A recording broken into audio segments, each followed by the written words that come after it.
A dark day in December of 1941 drove America into World War II. In short order, Admiral Ben Morrell recognized the challenges of fighting foreign wars and requested that construction battalions be formed to build the structures of war. On March 5, 1942, the Seabees became reality, and in every major conflict since, they played a critical yet often unseen role. Vetflix is proud to present SeabeeTV, stories from the U.S. Navy construction battalions.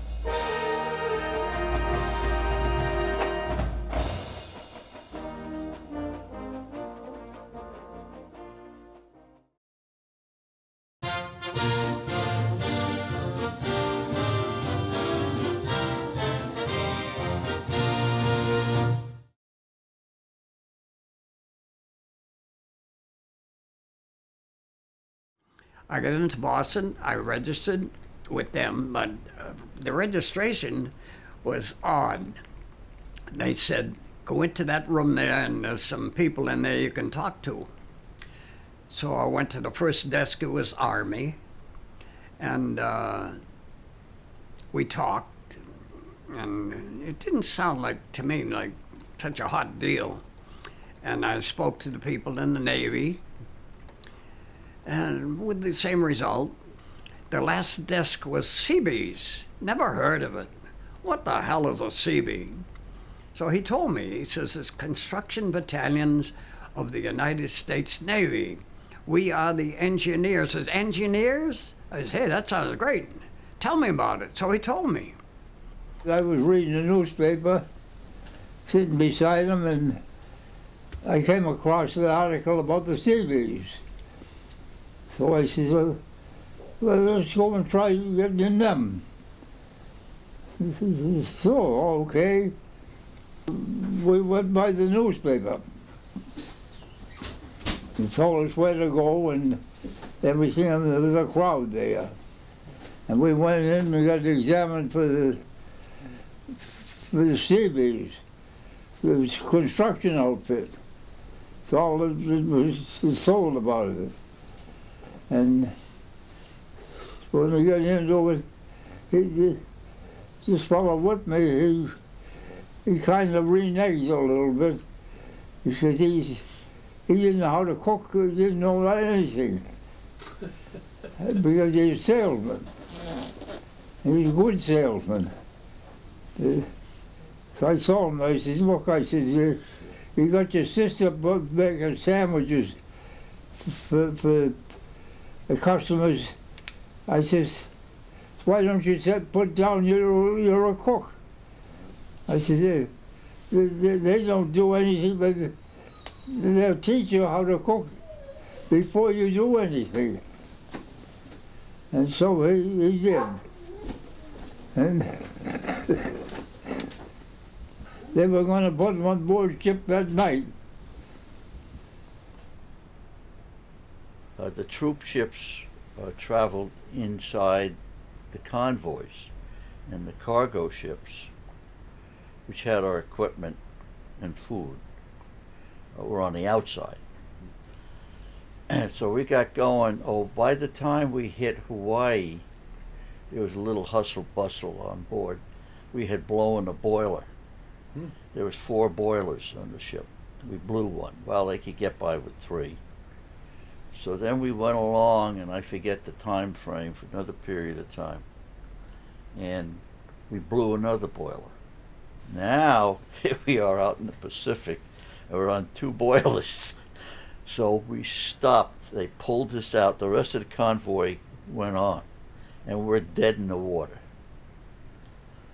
And they left a destroyer escort, I think that's what it was, either a destroyer or a destroyer escort, that just circled us, in case a sub showed up. If a plane showed up, that's a sayonara, I guess, I don't know. But anyway, we were dead in the water while they repaired the 2 boilers.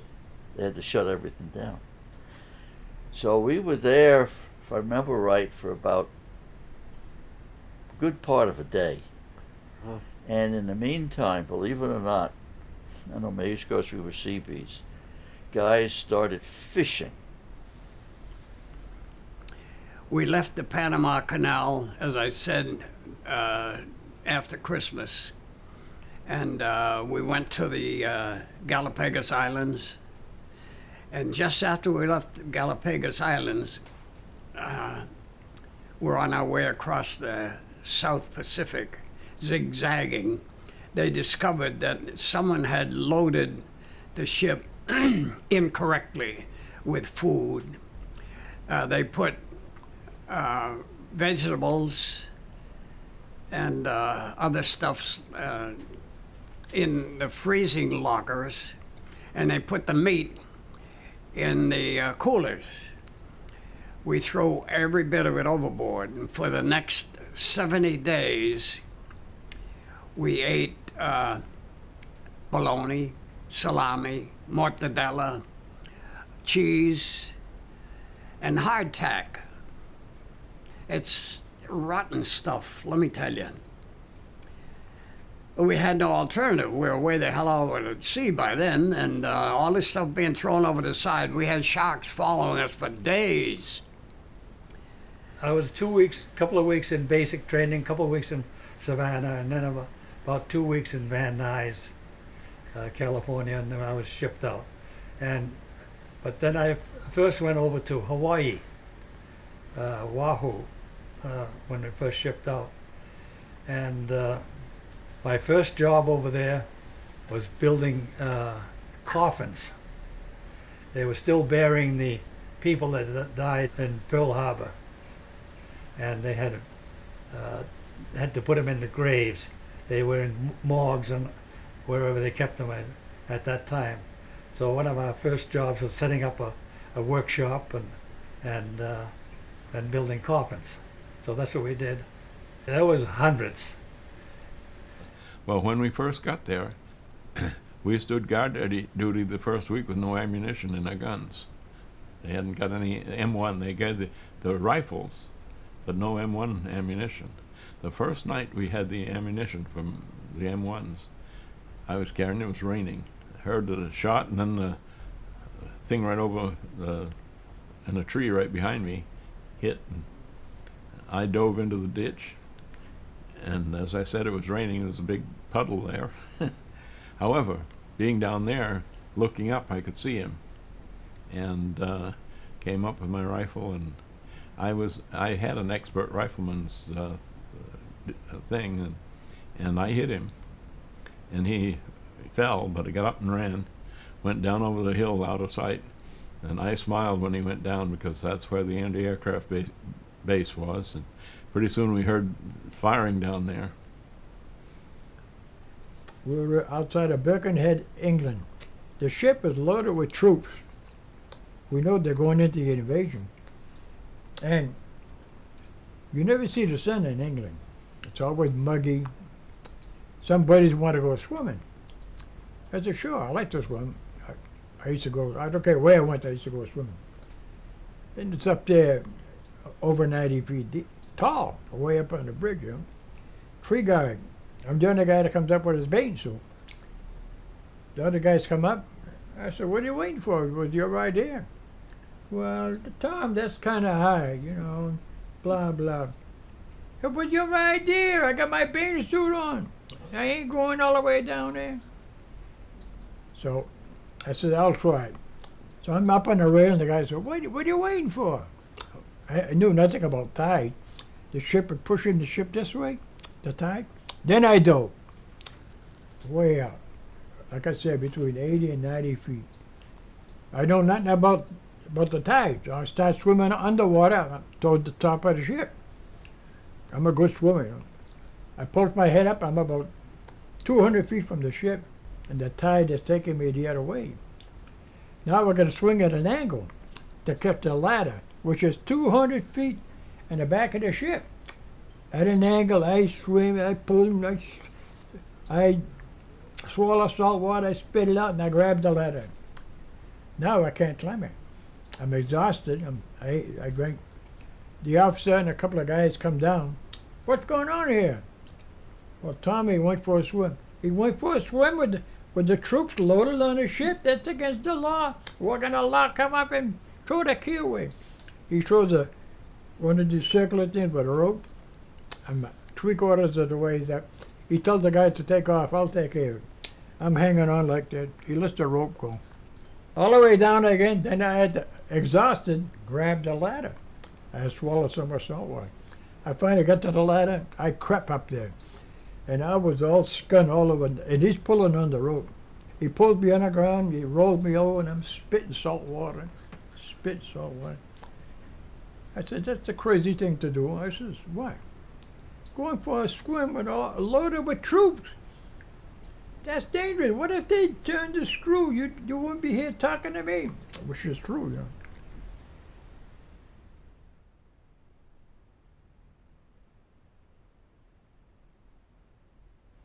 You were just, you know, sent out there and nobody told you anything.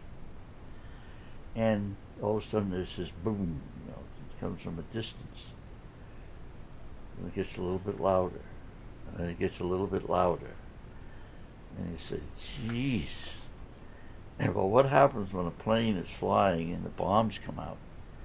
They get strung out. And the distance depends on the size of the bomb, how many they can carry, and how often they drop one. So it would vary. Some nights they were rapid, some nights they were not so rapid, sometimes they were louder than others. But that was one of the scariest things to me, because there were no bomb shelters. And these things were going off, and you would count. You'd start 1,001, 1,002, just give you an idea of what was coming. And then if it started getting louder and louder, or your old heart started going.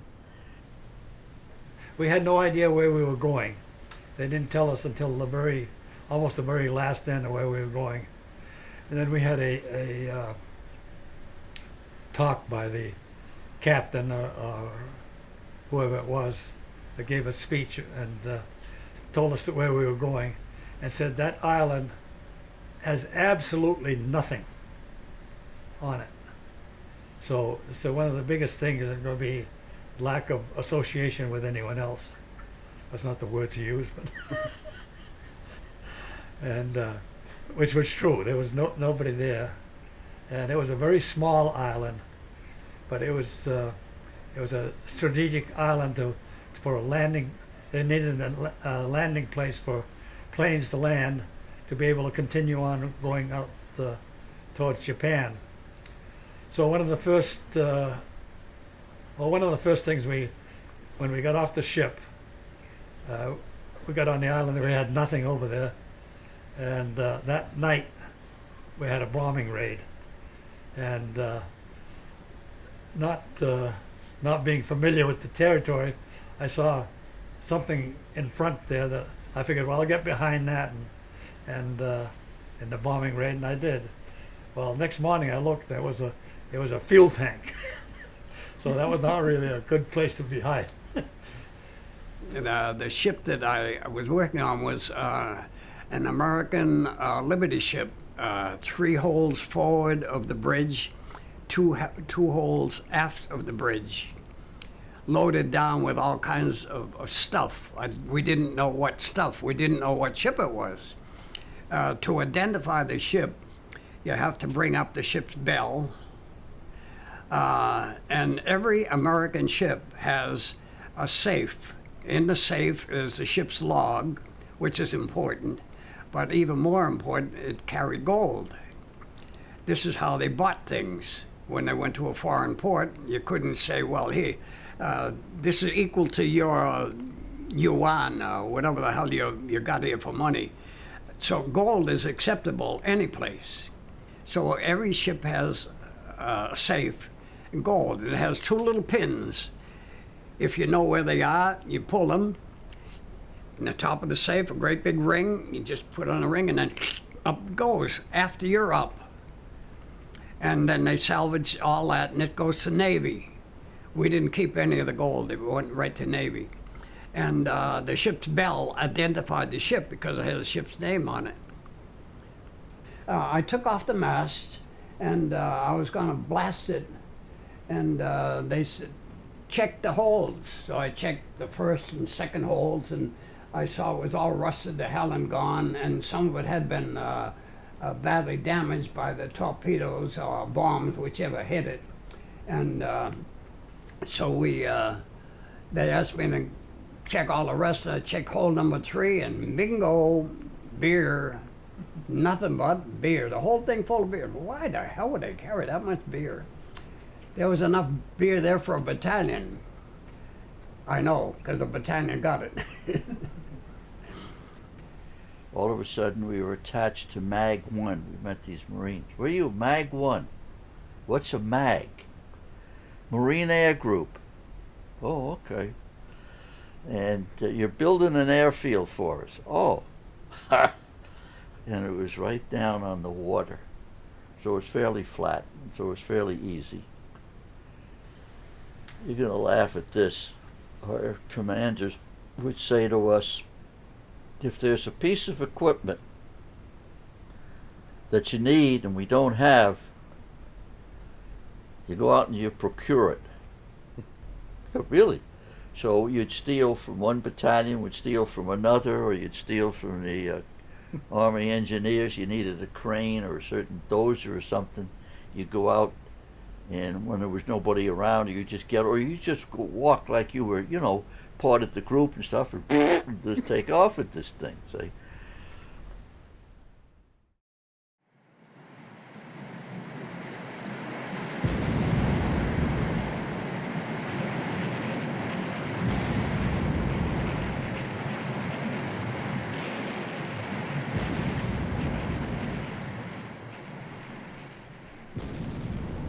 We saw fellas move.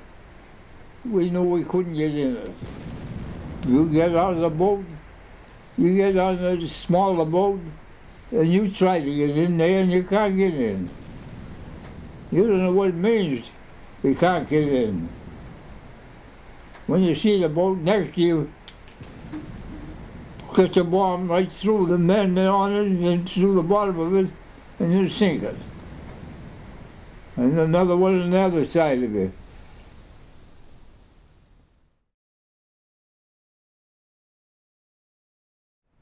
Because we were not trained to attack, you know, we were trained to defend ourselves. Mm-hmm. And we supposedly we would set up perimeter guards because they said they were great night fighters. I can remember one night we were in bed. It was after we had the camp set up, and there was a lot of commotion and a bunch of flares. You had a perimeter, and you'd set up booby traps like tapes or strings across the ground, and if they get tripped, it'd set off a flare, which would light up the area. And this thing started off at one end of our perimeter, and it kept going right down, and pretty fast. They said, "What the heck is this?" And of course they started shooting, and they couldn't see what it was, but there was this commotion going on. It was a donkey from one of the natives that had, and he was loose, obviously, and going down. He set a flare off. That spooked him, and he took off. And he's running down this thing, and these flares are popping off, and the guys don't know what it is, but they're shooting at this thing. And they, you know, finally it goes down, and then they felt pretty stupid about it, but anyway. MacArthur was coming, he was going back towards Hawaii, I think from Australia, or somewhere down that way. And we heard that he was coming through the grapevine and talking that we got a dignitary coming through there. So we were all kind of curious about seeing MacArthur. We had heard about him, and we had built a landing dock out towards so the seaplane could come over there and people could get off the boat onto the landing dock. And then we had a railing there, and there was a bunch of us that got onto the railing there and waiting for him to come in. And we waited until the plane landed and they got into the boat and came over there. And so we're standing there watching, and finally we watched the whole group watch through. And we just stood there and watched them go through. Well, we got called into the office after that, and they said, MacArthur, General MacArthur came through here, and you men didn't even get up and salute. And I said, we were curious about what he looked like. That's as far as it went, but we were given a good scolding for that one.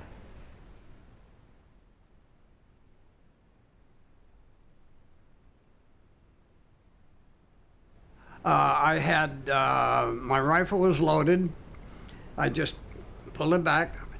I shot the hell out of the coconut tree. Pretty good. Then they come back and they said, there could be other Japs on the island here, you idiots. That was one of our officers. I said, I got more ammunition. Well, hang on or what, for cripe's sakes. If they decide to come down here and clean us out, you guys would have no ammo. We came across a fishing vessel about 40 feet long, half a dozen Japanese soldiers and one doctor. They didn't know the war was over. They had just come out of the jungle. They took the big gun, they fired across the stern. They wanted them to stop. They did it again. Nothing happened, so they sent a party aboard with machine guns and all that. And there was a doctor, and he spoke a little bit of English, so they told him the war's over. Oh, I didn't hear that, because they were gone 3 months out of the jungle, they're taken up, and they were starving. So according to the law of the sea, you got to supply a fishing pole, some water, a compass. That's the law of the sea. And my friend, the captain, said that to the doctor. He said, you have all these things, and they had about 8 rifles there. They took them and threw them all over the side, and they just let the doctor keep a pistol, because he's in charge of these guys. Because a lot of them didn't believe the war was over. But we had to give them those supplies. We could have killed them all, but we didn't want it. The war's over. I had bought a new car before I went into the service. It was only probably 6 months old or so. And so I stored it at her brother's garage, my now wife brother's garage, and covered it up and jacked it up and did everything to store it.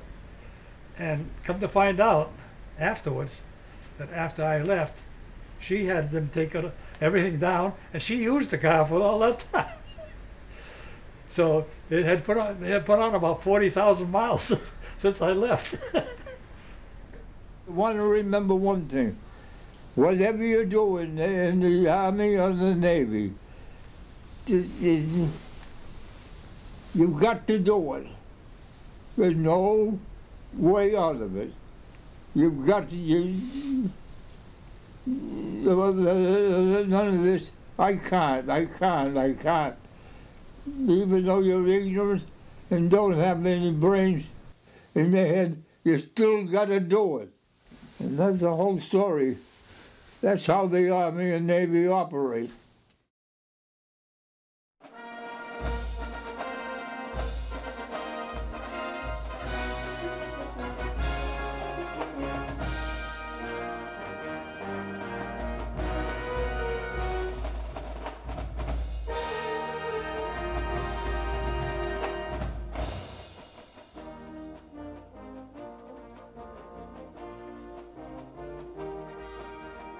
I think the world of them, and they are doing a good job. Anybody with a trade or don't want to learn a trade, go into Seabees. Go into Seabees.